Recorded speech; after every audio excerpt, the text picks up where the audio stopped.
Նիկոլ Փաշինյանը չունի այդ կամքը։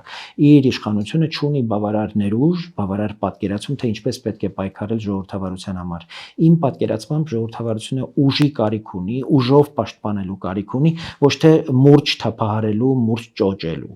Հետևաբար ես խորապես համոզված եմ, որ եւ մեր պահանջն է գործող իշխանություններից հետևություններ անել մարդու իրավունքների եվրոպական դատարանից ստացված այդ վճռի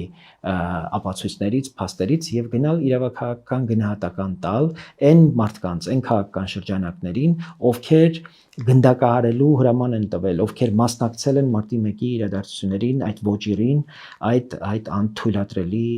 իրադարձություններին, բանակի ներգրավմամբ, իրենց թիկնազորների ներգրավմամբ, որտեղ ապացույցներ կան, որ օրինակ Գագիկ Ծառուկյանի թիկնազորը 900 զինվորական համազգեստ է ստացել ժողովրդին ջարդելու համար։ Հիմա այդ Գագիկ Ծառուկյանը, ասենք, առաջարկ է ներկայացնում հայ ժողովրդին, Քրիստոսի արձանն կանգնեցնում է այդ ինդուլգենցիան, հա, այդ այն գիննա, որով ինքը պիտի իր մեղքերը քավի հայ ժողովրդի առաջ։ Եվ այս իշխանությունը, ասենք, ձեռա առեն մեզ։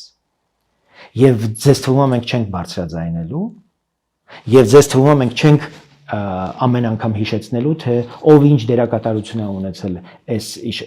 իրենց իշխանության եւ իշխանաբարման շրջանում, ամեն անգամ հիշեցնելու ենք